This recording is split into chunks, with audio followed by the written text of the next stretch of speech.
welcome to 9wax TV and Casa de Sibley, as we're at currently, with a bit of a problem. And it's that thing in the background. So, went out to the car, and apologies if the sound isn't great, by the way, because I've just grabbed the camera right now. There's a bit of a problem. I'm going to show you exactly what it is. Basically, it's not going anywhere anytime soon. If I can flick this round. So, what is the problem, you ask, for Little Irish? Well, here's the key. It goes in. Let's start the car. Not having any of it. Not having any of it. And then if I start it, give it some revs. Off the revs, and it dies straight away. Absolutely rubbish. I have just put a little video up on Instagram. Few people commenting as to what it could be. I don't even want to speculate. I just hope it isn't expensive. But the car is off to Right Tune to be fixed, so that's great. They're going to come and collect the car very shortly, take it up to Oxford to get the car looked at. It's the first problem I've had in a while with this car, but nevertheless it is another problem that I've endured as part of 996 ownership. Par for the course, isn't it, I suppose? So we'll see exactly what is wrong with Little Irish and hopefully get the car back on the road very soon. Bye.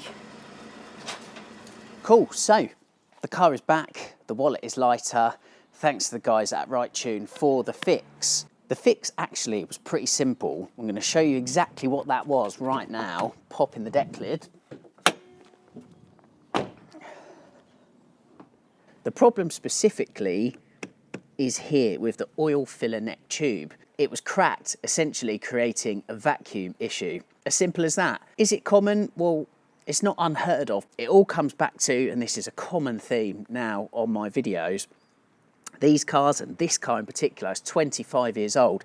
This is just a cheap plastic part, really, that after 25 years becomes brittle and cracks, and as I said, creates a vacuum issue.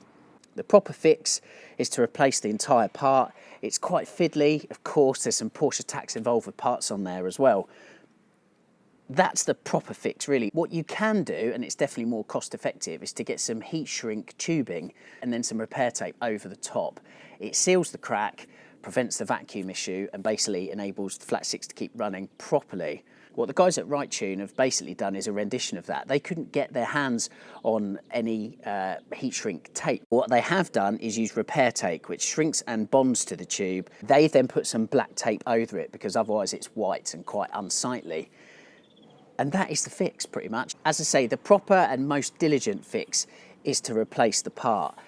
If you don't want to do that and you're looking at something that's either more cost effective or, as I say, a medium-term fix, because the reality is using the heat shrink tubing will last for a long time, you can go down that route as well. So that deals with fixing the issue of the flat six engine on the 996. For the second half of this video, we're going to be dealing with a niggle that's been present on the front of the 996 for quite some time, and it involves a trip back up the road to my homeland of Essex.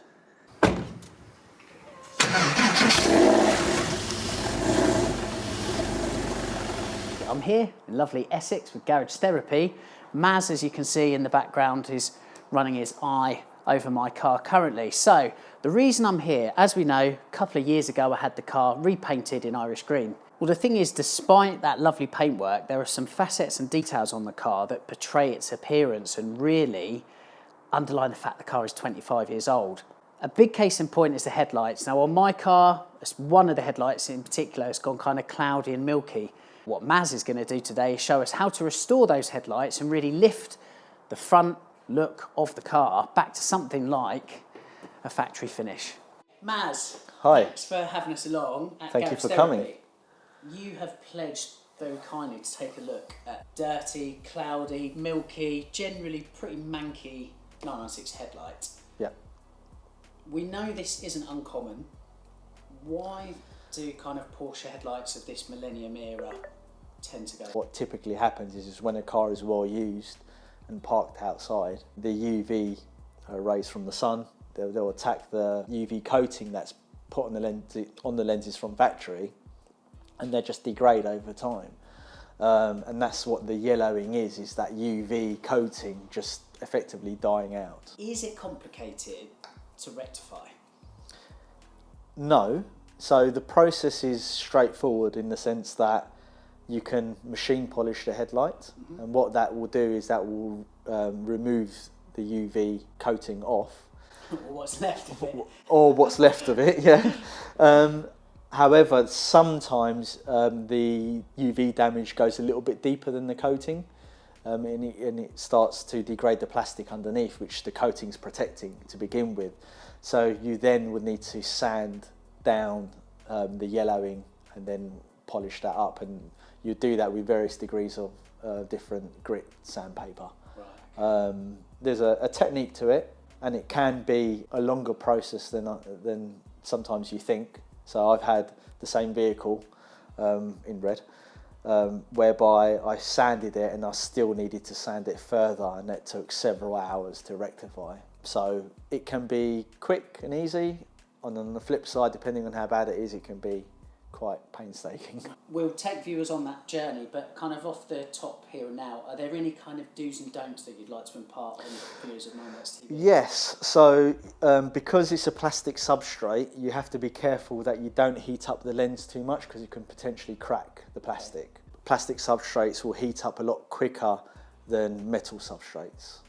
The type of machine you use, if it's a dual action machine, which we can run through at another time, or a rotary, will affect the heat transfer, but that also affects the aggressiveness of the cuts as well.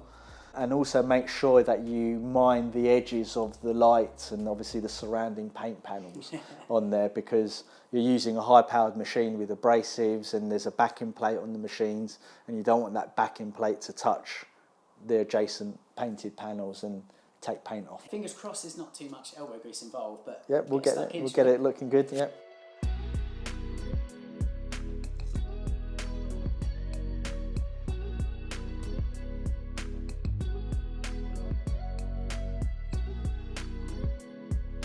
Look at that. There it is. It looks amazing. Night and day difference. Can you please talk us through the process? We decided early on that we weren't going to wet sand it. So the ideal fix for the light was wet sanding it.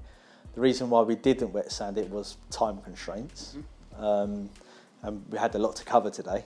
However, the process to get it to this state is I did about 3 or 4 sets of what we call compounding, which is using a heavy cut compound or a polish and a microfiber heavy cut pad. I went over it 3 or 4 times. As you saw, I checked the heat to make sure I wasn't heating up a specific section. When I'm polishing, it will look like I'm going all over the place. There is a little bit of method to the madness, but one, that's just to make sure I'm not digging in too much on one area and really heating up that plastic and potentially causing a problem. Once I've done 3 or 4 sets of compounding, I stepped down onto a heavy cut pad with a medium polish or compound, and that refines the finish a bit further, so that on the very last step, when I use what we would call a medium cut pad with a very light polish to jewel the finish and bring out some clarity. Now we know a lot of the oxidization has gone from the surface, and we can now see other defects in the lens. Someone's been at this before in the past, but it's obviously a night and day difference. It's not perfection, but it's a 25-year-old car and a 25-year-old lens. So without wet sanding and spending a day getting the light perfect, we've achieved quite a lot in one day. Excellent. And just the final step was the coating. So we need the coating on the lens to stop the sun and the UV from degrading it again. So a ceramic coating is a quartz-based coating, so the particles in there will crystallize and harden on the surface, and that will give a physical barrier. It's very evident you need patience. Yes, very much so. You can get like Headlight renovator kits from rival brands. One of the reasons why they're good is they give you all the tools within the box. So have like a heavy cut abrasive, maybe a light cut abrasive like in little bottles, and some pads and stuff, so you can attempt it yourself if you haven't got a machine. You'll be, got to be honest, without having a machine, you're going to be there for quite a while, but not all lights are as bad as yours. If you already have polishes at home, you can get a microfiber pad and you can effectively hand polish it with a heavy cut compound and the microfiber pad, and then obviously get Popeye arms. And the last thing I want to say is, and we're going to be seeing a lot more of you on this channel, you can detail. Yes. You're not a detailer per se, you are a chemist. So I am a professional detailer. I turned professional in 2008, and I've also done skills validated exams and practical courses to demonstrate that I am a detailer through the International Detail Association and PVD. However, my main body of business is creating chemicals and solutions to problems and making cars shiny. So it's not my day-to-day business to machine polish cars, it's to sell detailers the chemicals to do that job. Yeah. Your knowledge is unbelievable. Thank you. Unbelievable, just the bits and pieces I've picked up today. I think it's worth pointing out, therefore, if you have got any questions for Maz or any aspects of car care, maintenance, detailing that you would like us to cover in future videos, please mention it in the comments below, because we can go into this to quite a granular level. We can, yeah. We're very lucky to have Maz, who's kind of prepared to impart his knowledge. Maz, thank you. I'm excited to come back already. The whole car is looking amazing. The headlights are looking spectacular. So thanks for the elbow grease. Thanks for the knowledge. My pleasure. And we'll see you soon. Yeah, see you soon.